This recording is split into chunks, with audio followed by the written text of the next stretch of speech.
Hi everyone, my name is Yaohan. I am a PhD student at the University of Pittsburgh. Today I'm going to present to you our work titled One Size Does Not Fit All, Designing and Evaluating Criticality-Adaptive Displays in Highly Automated Vehicles. Automated vehicles are becoming increasingly popular in the market. These vehicles are equipped with automated driving systems that can sustainably perform driving tasks. In this study, we focus on highly automated vehicles that can drive safely and autonomously within operational design domain. These vehicles do not require human interventions. However, unlike humans, automated vehicles rely on hardware sensors and artificial intelligence algorithms whose working mechanisms are not directly visible to us. Therefore, it would be very helpful if automated vehicles could explain how they make driving plans by displaying relevant information to us. Studies have found that providing explanations for driving decisions of automated vehicles improves system transparency and user understanding of the environment, and consequently improve the adoption and acceptance of the technology. Among various display formats, we chose to use augmented reality heads-up display. This format seamlessly overlays real-time spatial temporal information onto the vehicle's windshield. It offers a high information rate, shorter perception time, and reduced driver anxiety, making it suitable for continuous information display. As shown by the right image, we can see what the automated vehicles has detected through the augmented reality heads-up display. However, several challenges still need to be addressed before we can fully benefit from augmented reality heads-up displays. First, as the environment gets more complex, there is a greater chance of causing visual clutter, as shown by the top image. Simply displaying objects based on their presence is not an effective approach because it would overload the drivers with excessive information. Secondly, many studies evaluating the effectiveness of augmented reality heads-up display did not consider users' non-driving related tasks, such as working on a laptop, eating, or reading books, as shown on the bottom image. These activities are commonly observed during real-world automated vehicle driving experiences, so that they should not be neglected. Thirdly, individual characteristics and contextual factors can influence users' preference and their performance of display systems. Consequently, we can see that one size does not fit all when it comes into augmented reality heads-up display design in automated vehicle user experiences. Our studies aim to address these challenges by improving the display method. In summary, we have three major contributions. First, we developed three criticality-adaptive displays to improve the driving experience in highly automated vehicles. Secondly, we conducted an online human subject study and evidenced that individual differences in trust propensity and age mediated drivers' experiences with adaptive displays. We provided insights on individualized display recommendations. Thirdly, we emphasize the effect of interacting object categories on drivers' situational awareness and non-driving related task performance. To design the display, we firstly defined objects' criticality using objective criteria based on their distances to collision with the automated vehicle and their operational signals. We classified objects into three stages. The first stage is the uncritical stage, where objects are far away laterally or longitudinally from the automated vehicle. For example, the gray car on the left is 2 lanes away laterally, and the black cars ahead is around 30 meters away longitudinally, so that they are both uncritical.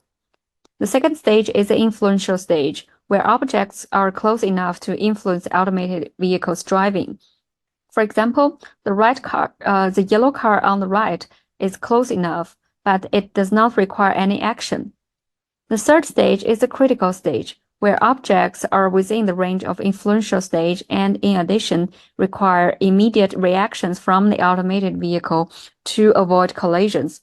For example, the green car on the left with the right turn signal is indicating that it's going to change into our lane, and it potentially requires the automated vehicle to slow down to let it in.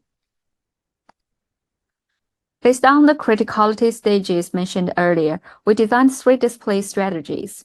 Our main idea is to enhance the display for critical objects to attract more attention while reducing the displays for uncritical objects to avoid unnecessary distractions.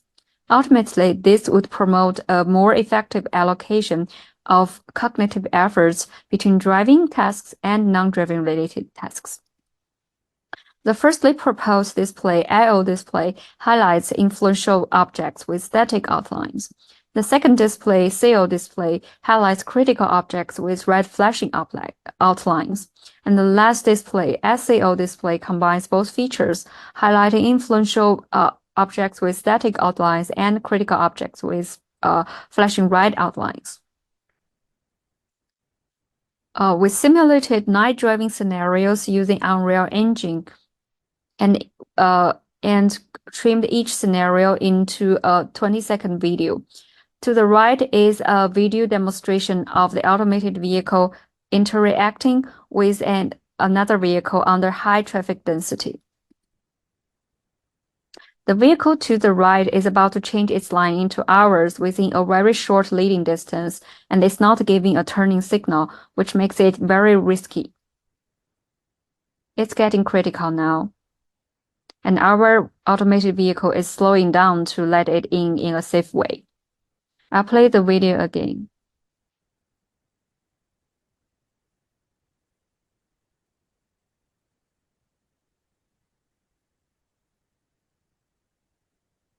It's getting critical right now.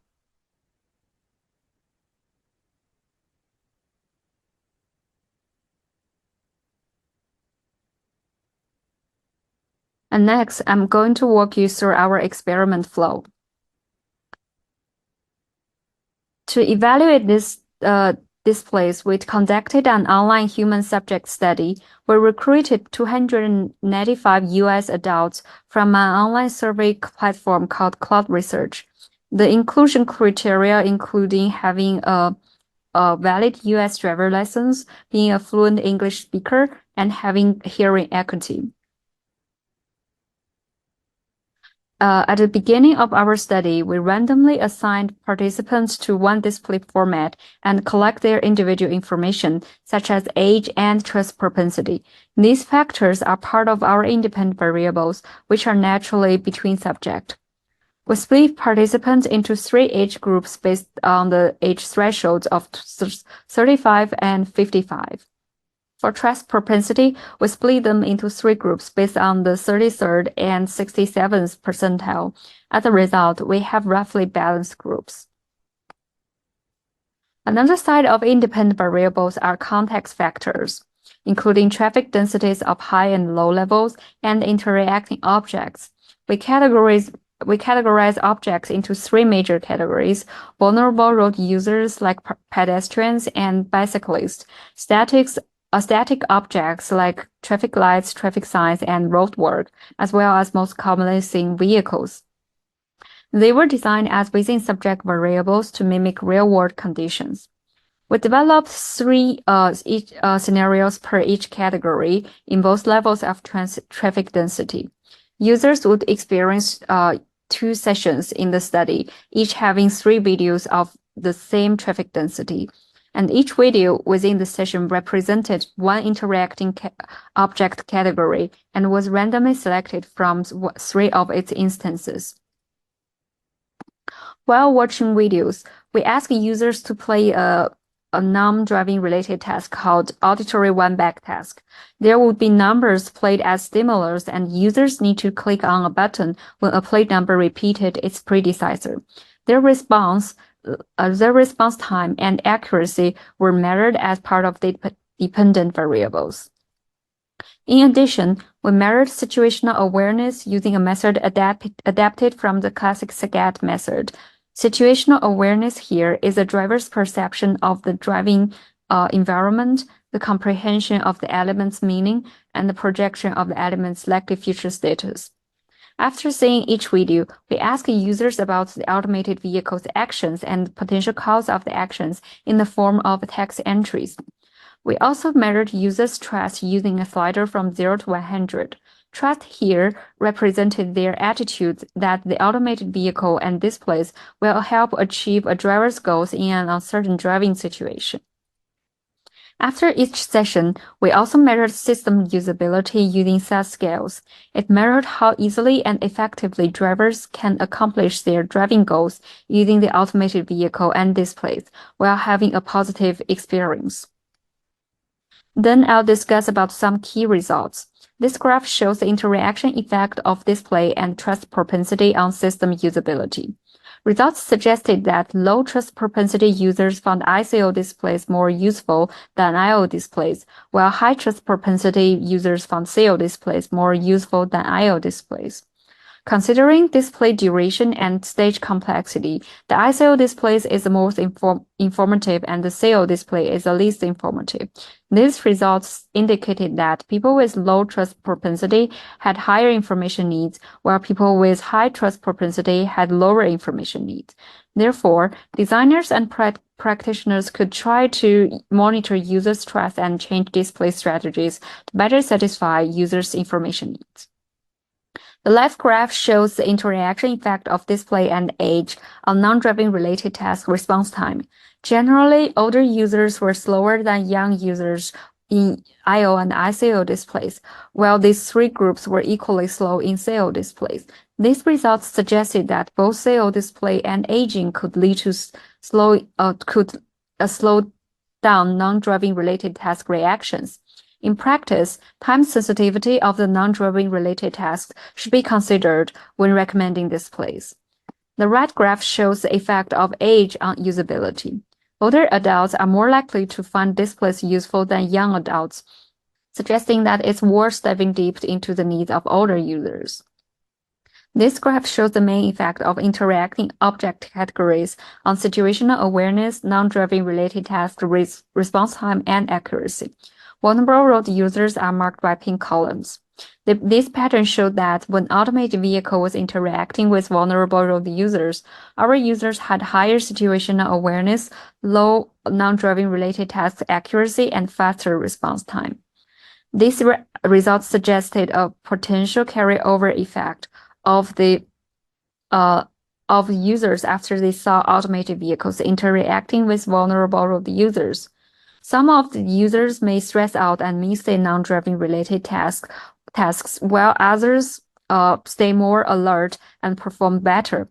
In practice, special training could be provided for users to familiarize themselves with how automated vehicles interact with vulnerable road users to reduce excessive alertness. To summarize our findings, we found that trust propensity mediated drivers' usability rating of the system, and in practice, displaying could be recommended based on users' real-time trust. Aging and CO displays both slow down non-driving related task reactions, so that time sensitivity of non-driving related tasks should be considered when recommending displays. Not all objects are equal. When seeing automated vehicles interacting with vulnerable road users, drivers may be more alert and even stressed, so that special user training could be designed for drivers to get adapted. Thank you for listening. Please feel free to contact us if you're interested in our research.